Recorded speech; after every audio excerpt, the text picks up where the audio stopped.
ਸੋ ਬੜਾ ਚੰਗਾ ਲੱਗਾ ਜੀ ਤੁਹਾਡੀ ਸਕਸੈਸ ਸਟੋਰੀ ਜਾਣ ਕੇ। ਥੋੜਾ ਜਿਹਾ ਅੱਗੇ ਵਧਣ ਤੋਂ ਪਹਿਲੇ ਕੁਐਸਚਨ ਤੇ ਮੇਰਾ ਤੁਹਾਡੀ ਫੀਲਡ ਦੇ ਬਾਰੇ ਹੋਣਾ ਚਾਹੀਦਾ ਸੀ, ਲੇਕਿਨ ਉਸ ਤੋਂ ਪਹਿਲੇ ਤੁਸੀਂ ਆਪਣੀ ਗੱਲਬਾਤ ਦੇ ਵਿੱਚ ਜ਼ਿਕਰ ਕੀਤਾ ਸੀ ਆਪਰੇਸ਼ਨ ਬਲੂ ਸਟਾਰ ਦਾ 84, ਜੀ ਔਰ ਦੱਸਿਆ ਜਾਂਦਾ ਹੈ ਕਿ ਕੋਈ ਵੀ ਪੰਜਾਬੀ 47 ਔਰ 84 ਉਹਨੂੰ ਨਹੀਂ ਭੁੱਲਦਾ। ਜੀ 47 ਜੀ ਦੇ ਬਾਰੇ ਤੇ ਅਸੀਂ ਬਹੁਤ ਜ਼ਿਆਦਾ ਇੱਥੇ ਗੱਲਬਾਤ ਕਰਦੇ ਹੁੰਦੇ ਹਾਂ। 84 ਕਿਸ ਤਰੀਕੇ ਨਾਲ ਵਾਪਰਦਾ ਹੈ, ਕੀ ਇਹਦੀ ਜੁਜ਼ਿਆਤ ਹੈ, ਇਹਦੇ ਪਿੱਛੇ ਕੀ ਕਹਾਣੀ ਹੈ, ਕੀ ਸਿੱਖਾਂ ਦੇ ਨਾਲ ਉੱਥੇ ਹੋਈ, ਉੱਥੋਂ ਦੇ ਪੰਜਾਬੀਆਂ ਨੂੰ ਕਿਸ ਤਰੀਕੇ ਨਾਲ ਮੁਕਾਇਆ ਗਿਆ, ਕਤਲਾਮ ਕੀ ਸੀ, ਉਹਦੀ ਰੀਅਲ ਸਟੋਰੀ ਕੀ ਹੈ, ਇਹਦੇ ਬਾਰੇ ਅੱਜ ਤੱਕ ਸਾਨੂੰ ਕੋਈ ਕਿਸੇ ਅਥੈਂਟਿਕ ਸੋਰਸ ਤੋਂ ਪਤਾ ਨਹੀਂ ਚੱਲਦਾ। ਪ੍ਰੋਪੇਗੈਂਡਾ ਹੁੰਦਾ ਹੈ ਦੋਨੋਂ ਸਾਈਡਸ ਦਾ। ਜੀ ਜੀ ਤੁਸੀਂ ਉਸ ਸੱਚ ਨੂੰ ਭੁਗਤਿਆ ਹੈ, ਆਪਣੇ ਜੁੱਸਿਆਂ ਤੇ ਉਸ ਨੂੰ ਹੰਡਾਇਆ ਹੈ, ਕਿਸ ਤਰੀਕੇ ਨਾਲ ਉਸ ਨੂੰ ਦੇਖਿਆ ਕਿ ਕਿਵੇਂ ਇਹ ਹੋਇਆ ਤੇ ਕੀ ਵਾਪਰੀ? ਬੇਸਿਕਲੀ ਇਸ ਤਰ੍ਹਾਂ ਦੀ ਗੱਲਾਂ ਜਦੋਂ ਕਿਸੇ ਵੀ ਦੇਸ਼ ਵਿੱਚ, ਚਾਹੇ ਉਹ ਭਾਰਤ ਸੀ ਜਾਂ ਕਿਸੇ ਵੀ ਦੇਸ਼ ਵਿੱਚ ਜਦੋਂ ਵਾਪਰਦੀਆਂ ਨੇ, ਇਹ ਉਦੋਂ ਵਾਪਰਦੀਆਂ ਨੇ ਜਦੋਂ ਐਡਮਿਨਿਸਟ੍ਰੇਸ਼ਨ ਜਾਂ ਜਿਹੜੇ ਦੇਸ਼ ਨੂੰ ਚਲਾਉਣ ਵਾਲੇ ਹੁੰਦੇ ਨੇ ਉਹ ਲੋਕਾਂ ਦੀਆਂ ਭਾਵਨਾਵਾਂ ਦੀ ਤਰਜਮਾਨੀ ਨਹੀਂ ਕਰਦੇ, ਜਦੋਂ ਉਹ ਉਹਨਾਂ ਦੇ ਮੁਤਾਬਕ ਫੈਸਲੇ ਨਹੀਂ ਕਰਦੇ।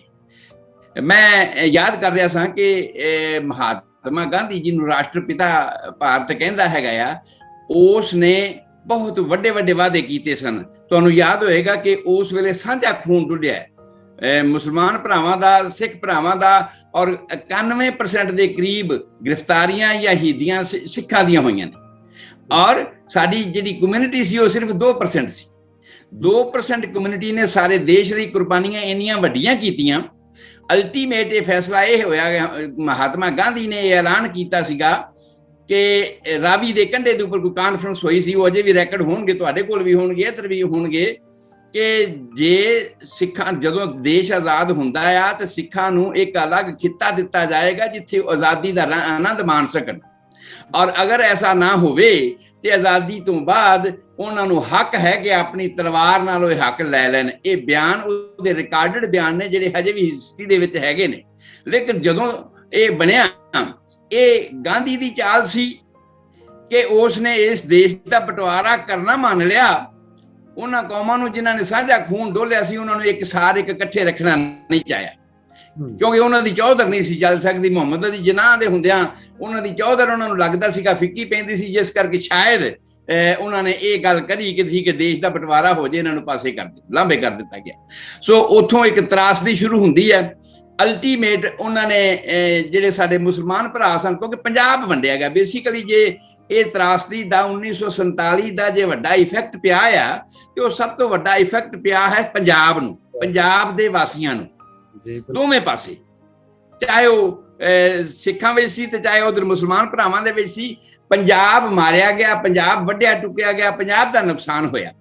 ਔਰ ਸ਼ਾਇਦ ਜਿਹੜੇ ਸਾਡੇ ਲੀਡਰ ਸੀ ਉਹਨਾਂ ਨੂੰ ਇਹ ਚਾਹੀਦਾ ਸੀ ਕਿ ਇਹੀ ਮਾਰੂ ਕੌਮ ਹੈਗੀ ਹੈ, ਇਹੀ ਬਹਾਦਰ ਕੌਮ ਹੈਗੀ ਹੈ, ਔਰ ਇਹੀ ਸਾਡੇ ਅੱਗੇ ਬੋਲ ਸਕਦੀ ਹੈ, ਤੇ ਜੇ ਅਸਾਂ ਰਾਜ ਕਰਨਾ ਹੈ ਤੇ ਇਹਨਾਂ ਨੂੰ ਦਬਾਉਣਾ ਬੜਾ ਜ਼ਰੂਰੀ ਹੈ। ਸ਼ਾਇਦ ਸਾਡਾ ਕਤਲੇਆਮ ਇਸ ਕਰਕੇ ਕੀਤਾ ਗਿਆ।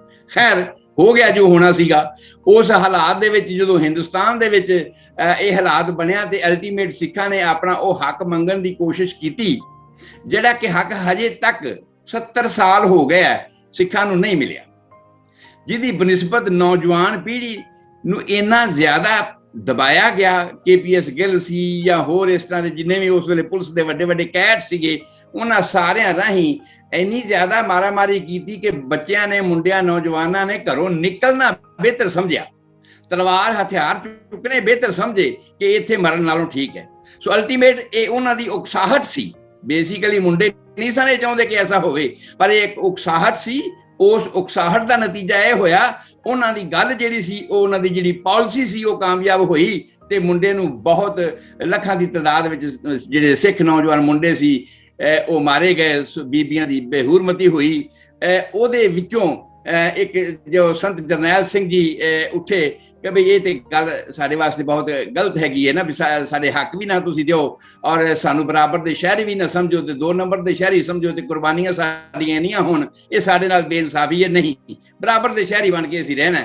ਅਸਲ ਦੇ ਵਿੱਚ ਕਦੇ ਵੀ ਖਾਲਿਸਤਾਨ ਦੀ ਮੰਗ ਸੰਤ ਜਰਨੈਲ ਸਿੰਘ ਨੇ ਨਹੀਂ ਕੀਤੀ, ਕਦੇ ਵੀ ਖਾਲਿਸਤਾਨ ਦੀ ਮੰਗ ਕਿਸੇ ਅਕਾਲੀ ਦਲ ਨੇ ਨਹੀਂ ਕੀਤੀ। ਜ਼ਬਰਦਸਤੀ ਸੈਂਟਰ ਸਰਕਾਰ ਦੇ ਲੋਕ ਸਿੱਖਾਂ ਦੇ ਮੂੰਹ ਵਿੱਚ ਖਾਲਿਸਤਾਨ ਪਾਉਂਦੇ ਹੈ ਤਾਂ ਕਿ ਸਾਡੀ ਪਾਲਿਸੀ ਕਾਮਯਾਬ ਹੋਵੇ। ਤੇ ਅਸੀਂ ਇਹਨਾਂ ਨੂੰ ਮਾਰੀਏ, ਅਸੀਂ ਇਹਨਾਂ ਨੂੰ ਕੁੱਟੀਏ ਜਾਂ ਅਸੀਂ ਇਹਨਾਂ ਨੂੰ ਦਬਾਉਣ ਦੇ ਯੋਗ ਹੋਈਏ, ਫੋਰਸ ਇਸਤੇਮਾਲ ਕਰ ਸਕੀਏ। ਔਰ ਉਸ ਫੋਰਸ ਦਾ ਨਤੀਜਾ ਸੀਗਾ ਇਹ ਬਲੂ ਸਟਾਰ ਐਕਸ਼ਨ, ਜਿਹਦੇ ਵਿੱਚ ਉਸ ਟਾਈਮ ਤੇ ਮੈਂ ਯੂਨਾਈਟਿਡ ਅਕਾਲੀ ਦਲ ਦਾ ਜਨਰਲ ਸੈਕਟਰੀ ਸੀ। ਔਰ ਕਈ ਵਾਰ 5-5 6-6 ਮਹੀਨੇ ਮੈਂ ਨਜ਼ਰਬੰਦ ਵੀ ਰਿਹਾ, ਬਹੁਤ ਸਾਰੀਆਂ ਜੇਲਾਂ ਵੀ ਕੱਟੀਆਂ, ਮੇਰੀ ਆਪਣੀ ਪ੍ਰੈਕਟਿਸ, ਮੇਰਾ ਆਪਣਾ ਹਸਪੀਟਲ, ਸਭ ਕੁਝ ਬਰਬਾਦ ਹੋ ਗਿਆ।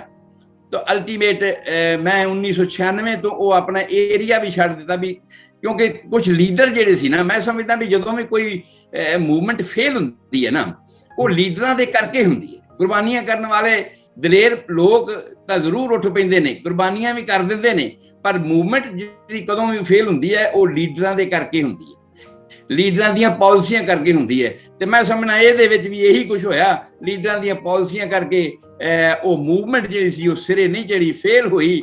ਤੇ ਅਲਟੀਮੇਟ ਜੋ ਹੋਇਆ ਮੈਂ ਸਮਝਦਾ ਸਾਰੀ ਦੁਨੀਆ ਨੇ ਵੇਖਿਆ, ਜਿਹਦਾ ਸਿੱਟਾ ਇਹ ਹੋਇਆ ਕਿ ਜੋ ਜਿੱਥੇ ਜਿੱਥੇ ਨਿਕਲ ਸਕਦਾ ਸੀ ਉਹ ਨਿਕਲਿਆ, ਜਿੱਥੇ ਜਿੱਥੇ ਉਹਨੇ ਆਪਣੀ ਜਾਨ ਬਚਾਉਣੀ ਸੀ ਉਸ ਤੋਂ ਬਾਅਦ ਬਚਾ ਲਈ। ਕਿਉਂਕਿ ਜਿਨ੍ਹਾਂ ਲੀਡਰਾਂ ਮਗਰ ਲੱਗ ਕੇ ਅਸੀਂ ਜਾਨਾਂ ਮਾਰਨ ਨੂੰ ਤਿਆਰ ਸਾਂ, ਉਹ ਲੀਡਰ ਹੀ ਅੰਦਰੋਂ ਹੋਰ ਖੋਟੇ ਆ, ਉਹ ਲੀਡਰ ਹੀ ਅੰਦਰ ਸੈਂਟਰ ਸਰਕਾਰਾਂ ਨਾਲ ਮਿਲੇ ਹੋਏ ਆ। ਸੋ ਇਸ ਕਰਕੇ ਇਹ ਸਾਰੀ ਮੂਵਮੈਂਟ ਫੇਲ ਹੋਈ ਸੀ। ਤੇ ਮੈਂ ਵੀ 1995 ਦੇ ਵਿੱਚ ਜਿਹੜਾ ਉੱਥੋਂ ਏਰੀਆ ਛੱਡ ਕੇ ਆ ਗਿਆ। ਔਰ 1996 ਦੇ ਵਿੱਚ ਇਹ ਲੱਕ ਸੀ ਕਿ ਮੈਨੂੰ WHO ਵੱਲੋਂ ਵੀ ਇਨਵੀਟੇਸ਼ਨ ਮਿਲਿਆ, ਔਰ ਮੈਂ ਇਨਵੀਟੇਸ਼ਨ ਦੇ ਤੌਰ ਤੇ ਮੈਂ ਅਮਰੀਕਾ ਦੇ ਵਿੱਚ ਆਇਆ ਔਰ ਫਿਰ ਇੱਥੇ ਸਟੇ ਕਰ ਗਿਆ। ਜੀ ਗੁਰਦੀਪ ਜੀ, ਬਹੁਤ ਸ਼ੁਕਰੀਆ, ਤੁਸੀਂ ਇਸ ਤੇ ਚਾਨਣ ਪਾਇਆ ਔਰ ਖੁੱਲ ਕੇ ਇਸ ਤੇ ਬੋਲੇ।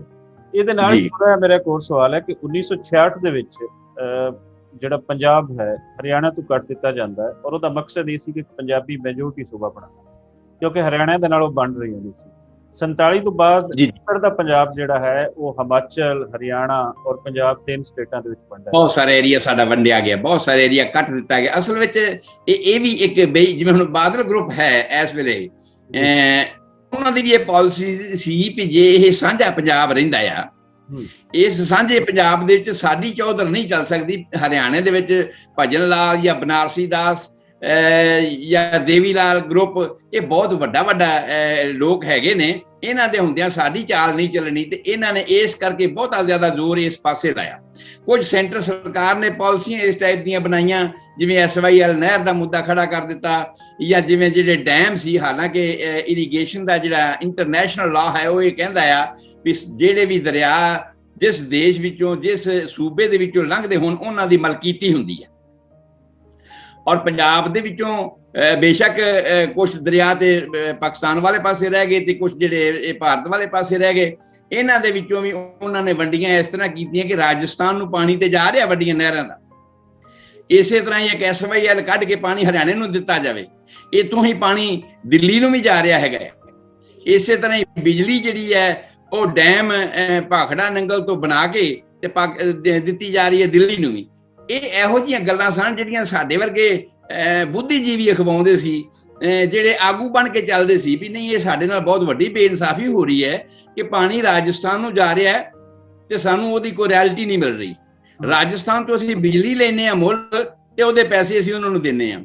ਇਸੇ ਤਰ੍ਹਾਂ ਹੀ ਕਿਸੇ ਹੋਰ ਸੂਬੇ ਨੂੰ ਕਰਦੇ ਹਾਂ ਤੇ ਸਾਨੂੰ ਉਹਨਾਂ ਕੋਲੋਂ ਕੁਝ ਨਹੀਂ ਮਿਲਦਾ, ਪਾਣੀ ਦੇਣ ਦਾ ਸਾਨੂੰ ਕੁਝ ਨਹੀਂ ਮਿਲਦਾ, ਕੋਈ ਰਿਐਲਿਟੀ ਨਹੀਂ ਮਿਲਦੀ। ਪਰ ਜੇ ਉਹਨਾਂ ਕੋਲੋਂ ਅਸੀਂ ਕੁਝ ਲੈਣਾ ਹੈਗਾ, ਕੋਇਲਾ ਸਾਨੂੰ ਜੇ ਆਉਣਾ ਹੈ ਤੇ ਕੋਇਲੇ ਦੀ ਅਸੀਂ ਰਿਐਲਿਟੀ ਵੀ ਦੇਣੀ, ਕੀਮਤ ਵੀ ਦੇਣੀ ਹੈ। ਸੋ ਇਹੋ ਜਿਹੀਆਂ ਗੱਲਾਂ ਸਨ ਜਿਨ੍ਹਾਂ ਕਰਕੇ ਜਿਹੜੀ ਨੌਜਵਾਨ ਪੀੜ੍ਹੀ ਸੀ ਉਹ ਬਹੁਤ ਤੰਗ ਸੀ। ਅਲਟੀਮੇਟ ਉਹਨਾਂ ਨੇ ਇਹ ਸੋਚਿਆ ਵੀ ਇਹਦਾ ਹੱਲ ਇਹ ਹੀ ਹੋ ਸਕਦਾ ਆ ਵੀ ਪੰਜਾਬ ਨੂੰ ਪੰਜਾਬੀ ਸੂਬਾ ਇਹ ਮੰਗਦੇ ਤੇ ਪੰਜਾਬੀ ਸੂਬਾ ਦਿੱਤਾ ਜਾਵੇ। ਪਰ ਉਹਦਾ ਕੀਤਾ ਕੀ, ਬਈ ਹਿਮਾਚਲ ਦਾ ਏਰੀਆ ਕੱਟ ਦਿੱਤਾ ਗਿਆ, ਇਸੇ ਤਰ੍ਹਾਂ ਹੀ ਯੂਪੀ ਦੇ ਨਾਲ ਕੁਝ ਏਰੀਆ ਮਿਲਾ ਦਿੱਤਾ ਗਿਆ, ਕੁਝ ਏਰੀਆ ਹਰਿਆਣੇ ਦੇ ਜਿਵੇਂ ਅੰਬਾਲਾ ਵਗੈਰਾ ਇਹ ਹਰਿਆਣੇ 'ਚ ਮਿਕਸ ਕਰ ਦਿੱਤੇ ਗਏ। ਇਸੇ ਤਰ੍ਹਾਂ ਹੀ ਜਿਹੜਾ ਅਬੋਹਰ ਫਾਜ਼ਿਲਕਾ ਦਾ ਏਰੀਆ ਹੈ, ਕਾਫੀ ਸਾਰਾ ਕਪਾਹ ਵਾਲਾ ਏਰੀਆ ਹੈ, ਉਹ ਸਾਰਾ ਜਿਹੜਾ ਆ ਉਹ ਰਾਜਸਥਾਨ ਦੇ ਨਾਲ ਮਿਲਾ ਦਿੱਤਾ ਗਿਆ ਤੇ ਇੱਕ ਛੋਟੀ ਜੀ ਸੂਬੀ ਬਣਾ ਕੇ ਉਹਨਾਂ ਨੇ ਇਹਨਾਂ ਨੂੰ ਸੈਟੀਸਫਾਈਡ ਕਰਨ ਦੀ ਕੋਸ਼ਿਸ਼ ਕਰ ਦਿੱਤੀ। ਪਰ ਉਹ ਲੀਡਰ ਜਿਹੜੇ ਇਹਦੇ ਆਗੂ ਬਣੇ ਹੋਏ ਸੀ, ਉਹਨਾਂ ਨੂੰ ਇਸ ਗੱਲ ਦੀ ਖੁਸ਼ੀ ਸੀ ਵੀ ਹਾਂ ਹੁਣ ਇਹ ਜੋ ਵੀ ਕੁਝ ਰਹਿ ਗਿਆ ਇਹਦੇ 'ਚ ਸਾਡੀ ਚੌਧਰ ਚਲੇਗੀ। ਹਾਂਜੀ, ਔਰ ਅਸੀਂ ਜਿਹੜਾ ਕੰਮ ਸੈਂਟਰ ਸਰਕਾਰ ਕਰਦੀ ਸੀ ਸਿੱਖਾਂ ਨੂੰ ਕੁੱਟਣ ਮਾਰਨ ਵਾਲਾ, ਉਹ ਹੁਣ ਅਸੀਂ ਇੱਥੇ ਕਰਾਂਗੇ।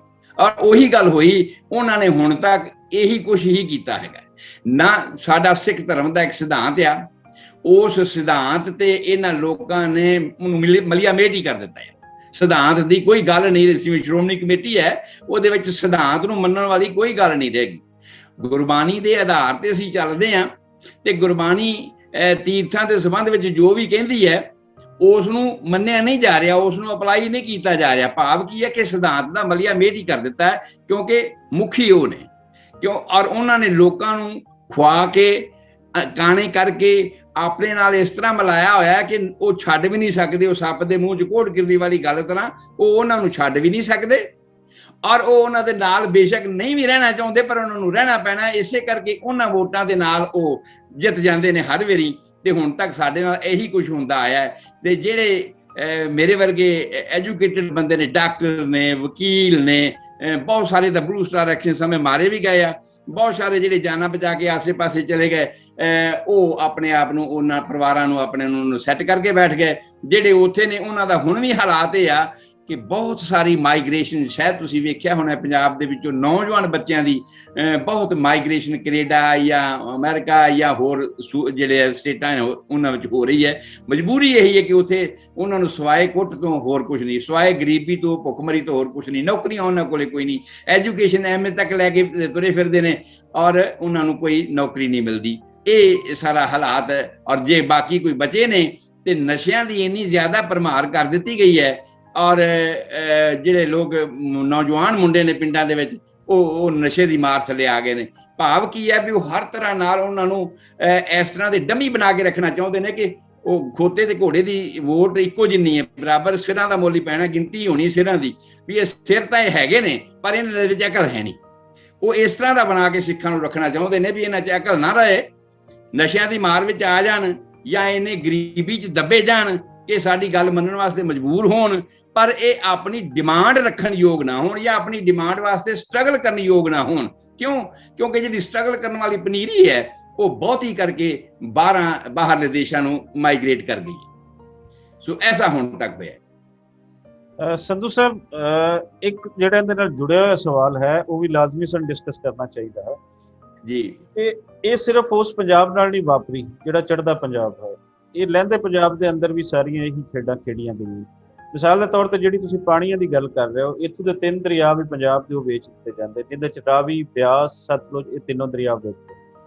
ਗ੍ਰੀਨ ਰੈਵੋਲੂਸ਼ਨ ਜਿਹੜਾ ਇੰਡੀਆ ਦੇ ਵਿੱਚ ਉੱਥੇ ਨਾਰਾ ਮਾਰਿਆ ਜਾਂਦਾ ਹੈ, ਉਸ ਤੋਂ ਬਾਅਦ ਉਹਨਾਂ ਨੂੰ ਪੰਜਾਬੀ ਕਿਸਾਨਾਂ ਨੂੰ ਇਹ ਕਿਹਾ ਗਿਆ ਕਿ ਤੁਸੀਂ ਟਿਊਬਵੈੱਲ ਲਾਓ ਔਰ ਇੱਥੋਂ ਤੁਸੀਂ ਤੁਹਾਡਾ ਪਾਣੀ ਰਾਜਸਥਾਨ ਔਰ ਦਿੱਲੀ ਵਾਸਤੇ ਹੈ ਨਹਿਰੀ ਪਾਣੀ, ਬਾਕੀ ਜਿਹੜਾ ਤੁਸੀਂ ਜ਼ੇਰੇ ਜ਼ਮੀਨ ਪਾਣੀ ਹੈ ਤੁਸੀਂ ਇਸਤੇਮਾਲ ਕਰੋ, ਅਸੀਂ ਤੁਹਾਡੀ ਬਿਜਲੀ ਦੇ ਬਿੱਲ ਨਹੀਂ ਲੈਂਦੇ। ਇਸੇ ਤਰੀਕੇ ਜਿਹੜਾ ਲਹਿੰਦਾ ਪੰਜਾਬ ਹੈ, ਪਾਕਿਸਤਾਨੀ ਪੰਜਾਬ ਹੈ, ਉਹਦੇ 3 ਦਰਿਆ ਵੇਚ ਦਿੱਤੇ ਗਏ। ਹੁਣ ਉਹਨਾਂ 3 ਦਰਿਆ ਦਾ ਬਣਾਇਆ ਕੀ ਗਿਆ, ਜਿਹੜੇ ਡੈਮ ਬਣਾਏ ਗਏ ਉਹ ਦੂਸਰੀਆਂ ਰਿਆਸਤਾਂ ਦੇ ਵਿੱਚ ਬਣਾਈਆਂ ਗਈਆਂ ਔਰ ਉਹਨਾਂ ਡੈਮ ਦੀ ਰਾਇਲਟੀ ਜਿਹੜੀ ਉਹ ਪੰਜਾਬ ਨੂੰ ਨਹੀਂ ਮਿਲਦੀ। ਕਹਾਣੀ ਇੱਕ ਹੀ ਹੈ, ਇਹ ਖੇਡ ਇੱਕ ਹੀ ਹੈ ਕਿ ਪੰਜਾਬ ਦੀ ਬਰਬਾਦੀ ਜਿਹੜੀ ਹੈ ਉਹ ਸਟੈਪ ਬਾਈ ਸਟੈਪ ਜਿਵੇਂ ਕਰਨਾ ਚਾਹ ਰਹੇ ਸੀ 47 ਤੋਂ ਪਹਿਲੇ ਦਾ ਏਜੰਡਾ ਜੋ ਸੀ ਉਹ ਅੱਜ ਵੀ ਜਾਰੀ ਹੈ। ਹੁਣ ਜਿਹੜਾ ਆਪਾਂ ਸ਼ੁਰੂਆਤ ਦੇ ਵਿੱਚ ਇਹ ਗੱਲ ਕੀਤੀ ਹੈ ਵੀ ਪੰਜਾਬ ਹੀ ਇੱਕ ਐਸਾ ਹਰਿਆਵਲ ਦਸਤਾ ਹੈ ਇਸ ਦੇਸ਼ ਦਾ ਜਿਹੜਾ ਮਾਰ ਵੀ ਸਹਿ ਸਕਦਾ ਹੈ ਤੇ ਮਾਰ ਵੀ ਸਕਦਾ ਹੈ, ਕੁਰਬਾਨ ਹੋ ਵੀ ਸਕਦਾ ਹੈ ਤੇ ਕੁਰਬਾਨੀ ਲੈਣ ਨੂੰ ਵੀ ਤਿਆਰ ਹੋ ਸਕਦਾ ਹੈ। ਇੱਕ ਤਰ੍ਹਾਂ ਯੋਧਿਆਂ ਵਾਲਾ ਜਿਹੜਾ ਕੰਮ ਸੀ ਉਹ ਸਿਰਫ ਪੰਜਾਬ ਦੇ ਵਿੱਚ ਹੀ ਹੈਗਾ ਔਰ ਉਸ ਪੰਜਾਬ ਦੀ ਮਿੱਟੀ ਨੂੰ ਇਹ ਖੇਰੂ ਕਰਨਾ ਚਾਹੁੰਦੇ ਨੇ ਲੀਡਰ। ਇਹਨਾਂ ਦੋਹਾਂ ਪਾਸਿਆਂ ਦੀ ਪਾਲਿਸੀ ਇਹੀ ਹੈ ਭਈ ਇਸ ਨੂੰ ਮਾਰੋ ਤਾਂ ਕਿ ਇਹ ਸਾਡੇ ਅੱਗੇ ਖੜੇ ਹੋਣ ਯੋਗ ਨਾ ਰਹਿਣ।